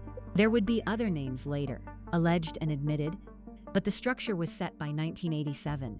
2 separate lives, 1 shared stage, and a press corps slowly realizing that the fairy tale it had sold in 1981 was returning to the warehouse damaged. The household watched the war conducted in the medium available to royalty, which is briefing. Her side leaked her loneliness. His side leaked her instability. Both sides denied leaking. Friends of the prince and friends of the princess began appearing in print with regularity of weather forecasts, and the readers of Britain, who are not stupid, understood that friends of meant the principals themselves, conducting their marriage through intermediaries like Renaissance city-states. It could have continued that way for decades. The institution was built to absorb private misery indefinitely. What it was not built to absorb was a principal who decided to stop briefing and start publishing. In June 1992, a book appeared called Diana, Her True Story, by a royal reporter named Andrew Morton, and the title was more literal than anyone outside a tiny circle knew. The mechanics belong in a spy novel. Diana had recorded her testimony onto tapes at Kensington Palace, answering written questions, and the cassettes were ferried to Morton by a trusted intermediary, her friend, Dr. James Colthurst, pedaling across London on a bicycle with the secret history of the monarchy in his basket. The deniability was designed in from the start, and she used it, denying cooperation to the family's face, while her own sentences sat on every bestseller list in the world. The contents detonated room by room, the bulimia named and described, the loneliness of the palaces, claims of self-harm and despair that the country read with its hands over its mouth, and Camilla, named in print at last, promoted in a single publishing season from society rumor to national figure, the other woman in the world's most famous marriage. The family experienced the book as treason. The public experienced it as a haunted house, finally publishing its ghosts, and believed every word, which was inconvenient because nearly every word was true. The year was not finished. In August, a newspaper published the transcript of a taped telephone call from New Year's Eve, 1989, between Diana and a man named James Gilby, who addressed her throughout by a pet name the nation could not afterward unhear, while she poured out her misery about the family she had married into. The paper then installed a premium telephone line so that members of the public could dial in and listen to the princess's private despair at so much per minute, an innovation that remains a low-water mark even by the standards of that decade.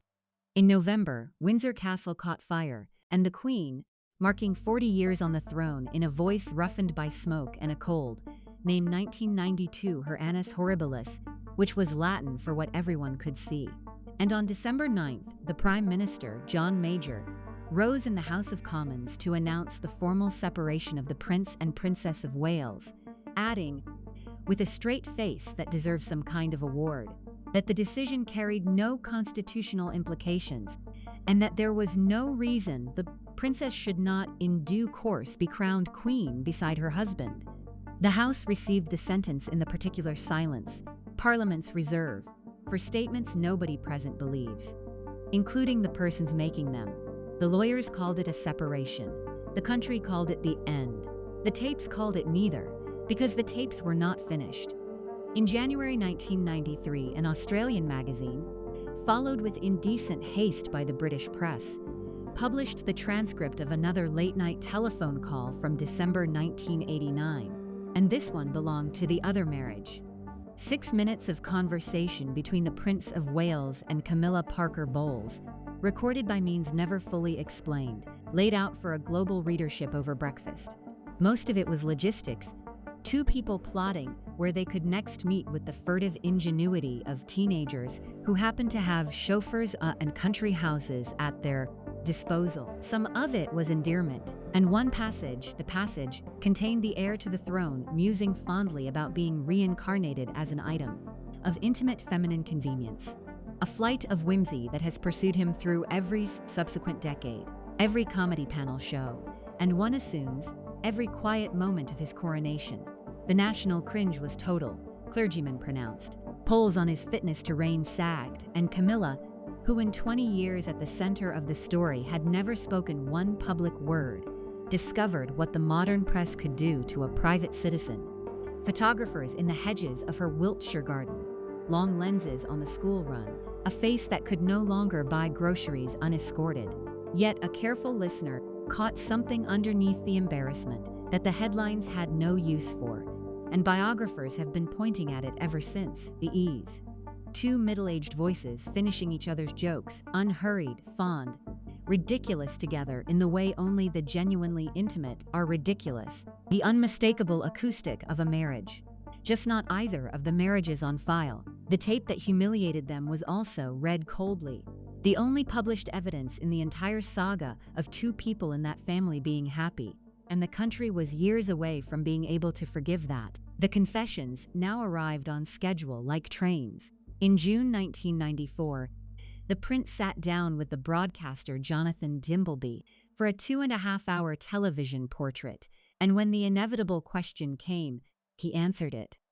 He had been faithful and honorable, said, until the marriage became irretrievably broken down, both of them having tried. An audience of many millions watched the heir to the throne confirm his adultery on national television, an event without precedent in the institution's history. And the palace switchboard did what palace switchboards do.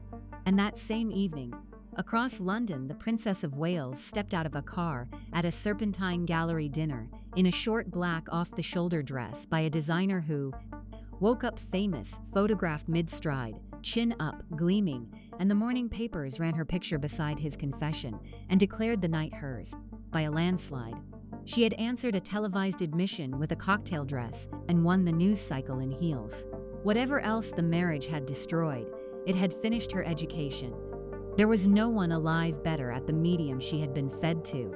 The Dimbleby Project's second installment, an authorized biography that autumn, wounded a different set of bystanders. In its pages, Charles's childhood griefs were aired at length. The bullying school, the hardening project, a father portrayed as overbearing and dismissive, a mother as remote, and the Queen and Prince Philip were left to read their son's account of their parenting in their own morning newspapers. Friends described them as hurt and baffled. The family was now conducting its civil war in hardback, with footnotes. Diana's reply came the following November, and it remains the single most consequential hour of television in royal history. On the 20th of November 1995, the BBC broadcast a panorama interview recorded in secret at Kensington Palace. The camera smuggled in on a Sunday, the palace press office ambushed along with everyone else. Nearly 23 million people in Britain watched a princess with kohl-rimmed eyes deliver in a low, rehearsed, devastating register the testimony of her marriage. One sentence entered the language permanently. Her observation that there were 3 of us in this marriage, so it was a bit crowded. The rest she laid out item by item. She confirmed the affair with Hewitt in terms that stopped the nation's forks halfway to its mouths. She questioned with surgical mildness whether her husband wanted the top job or was suited to its demands. She declined the role of discarded wife, warned that she would not simply vanish, and offered instead her own candidacy for something no constitution mentions, a place in people's hearts. It should be said, because it is now part of the record, that an official inquiry a quarter of a century later found the interview had been procured with forged documents and lies, and the broadcaster apologized to her sons. The methods were disgraced. The sentences, for better and worse, were hers. The sovereign had seen enough. Within weeks, the Queen, whose patience was the most durable substance in the kingdom, and had just been located at last, wrote to both her son and her daughter-in-law, instructing them to divorce promptly. The negotiation took most of a year and concluded on August 28, 1996. Diana received a settlement reported at around £17 million, her apartments at Kensington Palace, and an office. She lost the style of Her Royal Highness, an excision that left the mother of a future king, on paper expected to curtsy to cousins whose names the public would have needed looking up. Her elder son, then 14, is reported to have promised her that he would give it back one day. when he was king, which is the kind of sentence that survives every archive. What she did with her freedom suggested the outline of a second act the world never got to see. In January 1997, she walked a cleared lane through a live minefield in Angola in body armor and a visor. And when some of the photographers missed the shot, she turned around and walked it again, which is either vanity or professionalism. And in her, the two had merged long ago into a single instrument pointed at causes: landmines, leprosy, the dying, the unhoused. In June, she auctioned 79 of her gowns at Christie's for charity. The wardrobe of the fairy tale, sold off by the woman who had outlived it, an idea she credited to her elder son. That summer, she accepted the hospitality of the Fayed family, and the paparazzi armada that followed her around the Mediterranean grew to a size no security detail could manage. Shortly after midnight on August 31, 1997, the car carrying Diana and Dodi Fayed entered the Pont de l'Alma underpass in Paris at high speed, pursued by photographers, and struck the 13th pillar. Dodi and the driver died at the scene. Diana died in hospital in the early hours of the morning. She was 36 years old. Charles was woken at Balmoral, where the boys were asleep down the corridor, and the worst hours of his life proceeded from there. He told his sons in the morning. He then fought against initial hesitation within the household about protocol for a woman who was no longer royal to have her brought home with full honors, and flew to Paris with her two sisters to walk her coffin onto British soil himself. The week that followed, the flowers rising against the palace railings like a tide, the silence over the mall, the two boys walking behind the gun carriage, belongs to other tellings. Keep only this thread from it. The prince is reported to have understood immediately that the country's grief would need somewhere to put its anger, and to have feared the address would be his. He was wrong by one house. The fury found Wiltshire. Camilla Parker Bowles, the named third party in a story that had just acquired a martyr, became overnight the most hated woman in Britain. A 50-year-old in a farmhouse with the press at the gate and effigies of her on the news, and the long campaign to make her acceptable, 5 weeks old at the time of the crash, was placed in a drawer that looked, that September, as if it might never be opened again. One more woman must be buried before this chapter closes, because her story is the dark mirror of everything in it. Lady Dale Tryon, the ebullient Australian whom Charles had nicknamed Kanka, and was once reported to have called the only woman who ever understood him, had spent the 1970s and 1980s as the second of his two married confidants. The other Harbour, a rival to Camilla in a contest conducted entirely in patience. In the early 1990s, she lost it. As Camilla consolidated, Conga made the one unforgivable move on the board. She talked, giving interviews that traded on the friendship, and the door closed on her without a sound, the way that world closes doors. Her health and her luck then collapsed together. In 1997, recovering at a clinic, she fell from a window and broke her back, insisting afterward that she had not jumped, and spent her remaining months in a wheelchair. She died that November of septicemia at 49, 11 weeks after Diana. The orbit around Charles had room for exactly one confidant, and when the music stopped, Conga had no chair. Count the casualties of the decade. Then, a princess dead in a tunnel at 36, a discarded confidant dead at 49, a divorced mistress under siege in a farmhouse, burned in effigy by a country in mourning. Closeness to this man, with a ring or without one, had now cost something ruinous to every woman it had touched, except that the last of them was still standing.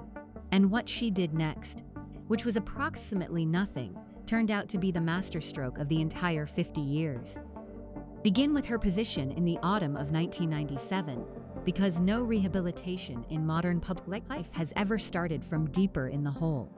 She was 50 years old and newly alone in the formal sense, having divorced Andrew Parker Bowles in January 1995, the telephone tape having made the fiction of that marriage unsustainable even by the standards of a class that sustains fictions professionally. Andrew, with characteristic efficiency, had remarried within 18 months and remained on the warmest terms with his former wife, because nothing in that family was ever conducted at a normal temperature. Camilla had no title that mattered, no office, no protection, no press operation, and a name that functioned as a national insult.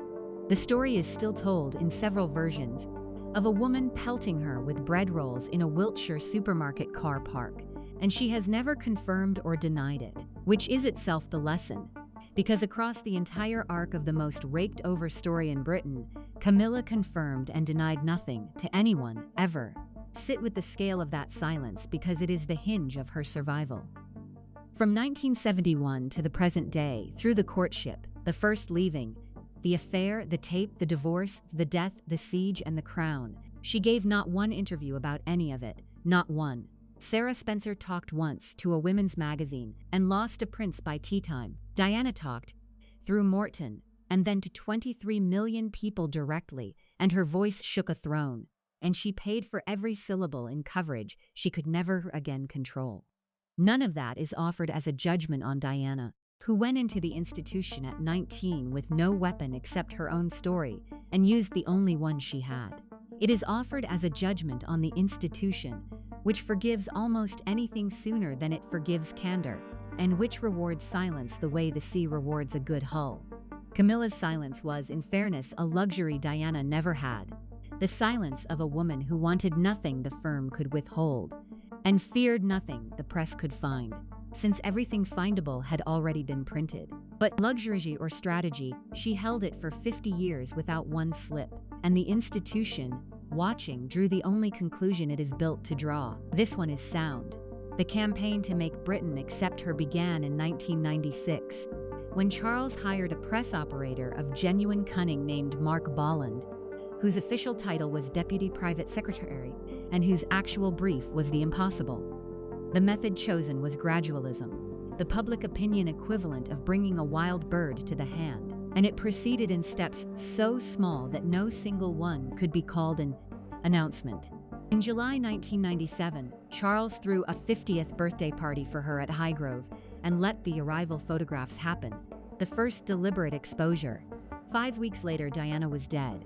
The country was incandescent, and the entire project went into a drawer, along with Camilla herself, who withdrew so completely that for the better part of a year, the most famous mistress on earth was effectively a rumor in a farmhouse. The drawer opened again on the evening of January 28, 1999, at the Ritz Hotel in London, where Camilla's sister Annabelle was holding her 50th birthday party. The press had been tipped days in advance, which was the point.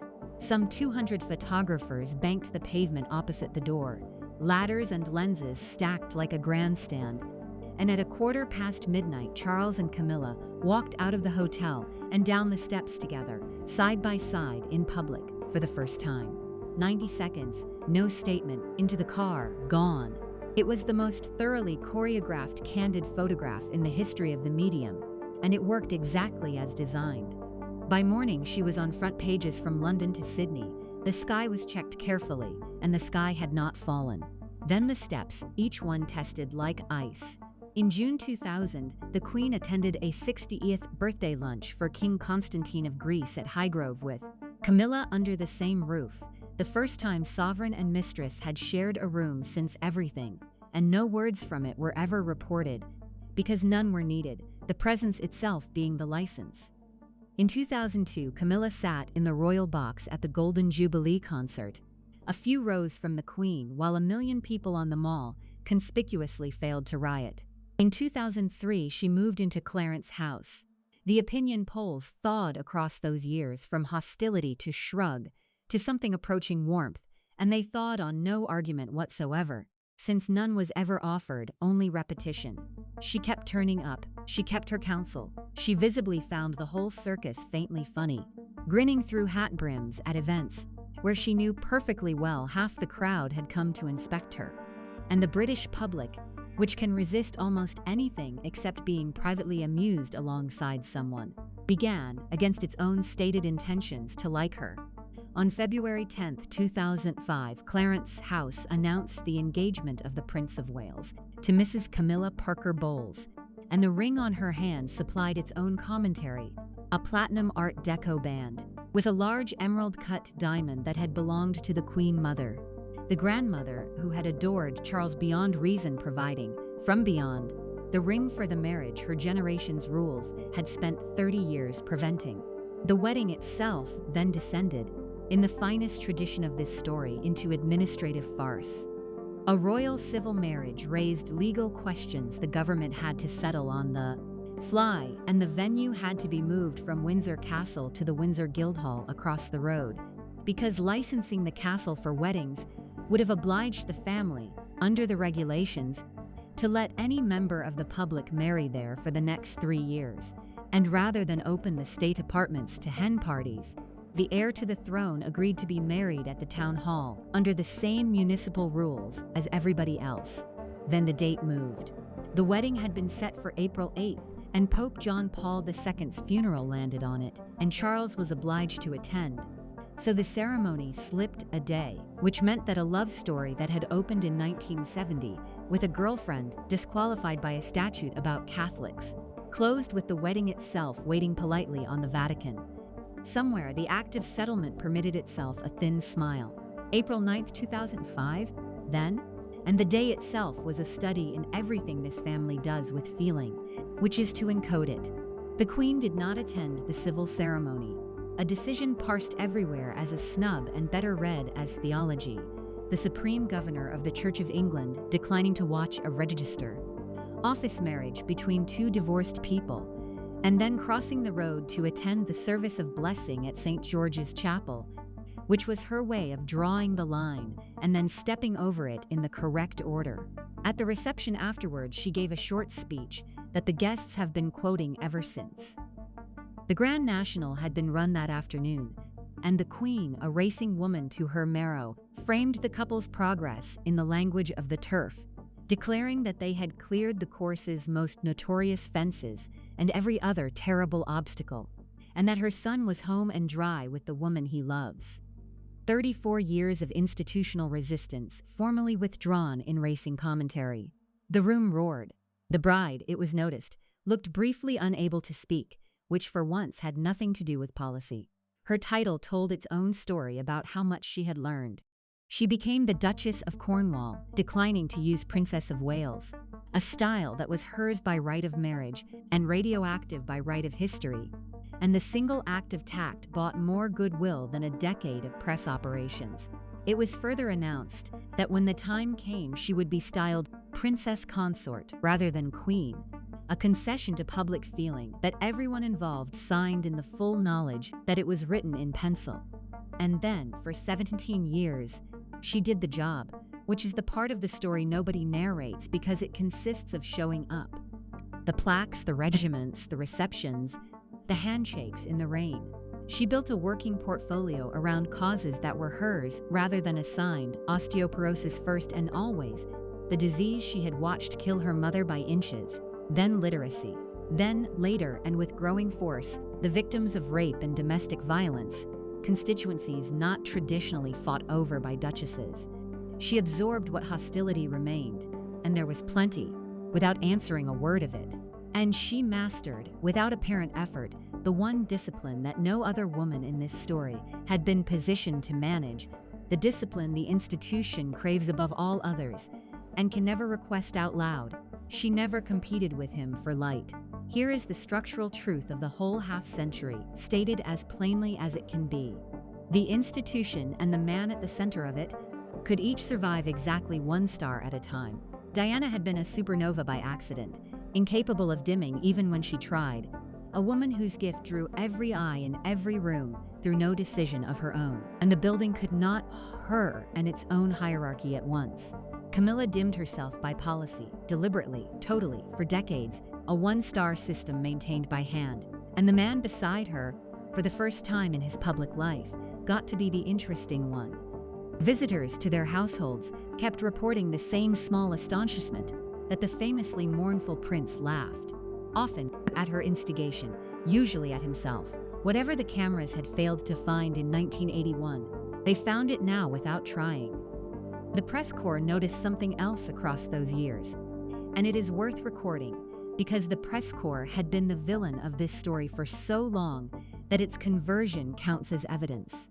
The reporters and photographers who covered her daily came, almost to a person, to like her, and to like her specifically as a colleague likes a professional. She remembered their names and their children's names. She turned up on time, asked real questions down the rope lines, laughed at the absurdity of engagements that were absurd, and treated a wet Tuesday opening of a community library in Hull with the same unhurried attention as a state banquet, which is either good manners or good politics. And at her level of the game there is no difference. The pack that had once camped in her hedge filed decades of copy about a woman doing an unglamorous job rather well, and drip by drip, story by story, the country read it. There was never a turning point to point at. There was only the slow arithmetic of showing up, which had been her only plan all along, because it was the only plan that had ever been available to her. She could not outdazzle the ghost. Nobody could, and the wise course was never to try. She could only outlast the anger, and she did, one ribbon at a time. The last approvals arrived in order of seniority. In February 2022, on the 70th anniversary of her own accession, Queen Elizabeth published a message expressing her sincere wish that, when the time came, Camilla should be known as Queen Consort, the final signature on a file that had been open for half a century, delivered by the one authority from whom no appeal existed. 7 months later, the Queen died at Balmoral, and the man who had waited longer than any heir in British history became king at 73, with his wife beside him on the aircraft south. And on May 6, 2023, in Westminster Abbey, where the whole apparatus had crowned his mother, while he fidgeted in a white silk shirt, Camilla was crowned queen, wearing Queen Mary's crown, recut for the occasion, while somewhere in the building, the 1972 verdict on her unsuitability filed itself under overtaken by events. So put the title's question to its final witness, and notice that every answer the other women gave still stands untouched. She stayed because she had left first and earliest, and so she never once mistook the fairy tale for the contract. She had read the small print at 25 and signed at 57, which is the only order of operations that has ever worked. She came back finished, in middle age, with nothing for the institution to mold, and nothing left for the press to excavate, since the machine that destroyed candidates by mining their pasts had already stripped murderers down to bedrock in 1993, and found, at the bottom, only the same woman. She wanted the man and never wanted the position, which made her the one applicant the position could not disappoint. She had her father's temperament, Bruce Shand's, steady under fire, allergic to drama, funny in the trenches, the precise alloy the job consumes least, and decisive and unsayable, the job itself had changed beneath her, because Diana's leaving had accomplished what no polite exit ever managed. It burned the old job description to the ground. The purity certificates, the pedestal, the blank page, the uncle vouching in print for a girl's history, all of it gone, unusable, radioactive, buried with the woman it had been used to select. Camilla never passed the old test. She outlived it. Look back down the whole line of them now. From the far end, the way you can only look once the story is over. Altar rails stopped Lucia Santa Cruz before anything could begin. The rulebook took Camilla Shand the first time, with an assist from a cavalry officer and a notice in the Times. Jane Wellesley was rescued by her own good sense, and Georgiana Russell by the weather. Other people's memories finished Davina Sheffield, a magazine finished Fiona Watson, and Sarah Spencer finished it herself, with one true sentence delivered to 2 journalists, which may still be the shrewdest move anyone made in 50 years of play. Amanda Knatchbull declined with complete information, the only juror who ever saw the whole file before the verdict. Anna Wallace needed 1 dance floor and a borrowed car, and Diana left in stages, across 15 years by tape recorder and television studio and court of law, paying at every stage a price no other woman was asked for, and no other woman should ever be asked for again. Set them side by side and the pattern stops being a mystery and becomes a syllogism. Loving the man was never the offer on the table. The offer was the man fused to the institution, sold as a single unit, no separations permitted, and the institution made a far worse husband than he did. It demanded the surrender of self that Amanda foresaw and refused, having watched it from birth. It demanded the silence that Sarah would not give, and that only one woman in the entire field proved capable of. sustaining. It punished Davina for the crime of having lived, a crime every adult commits, which meant the standard could only ever be met by someone who had not yet had the chance to commit it. And the system, given 10 years to notice this flaw, instead optimized for it.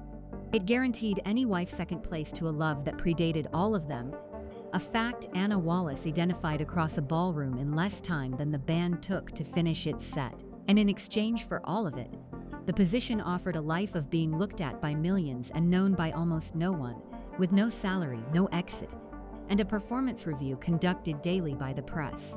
The women who understood the terms declined them. That is the whole answer. It was never a riddle.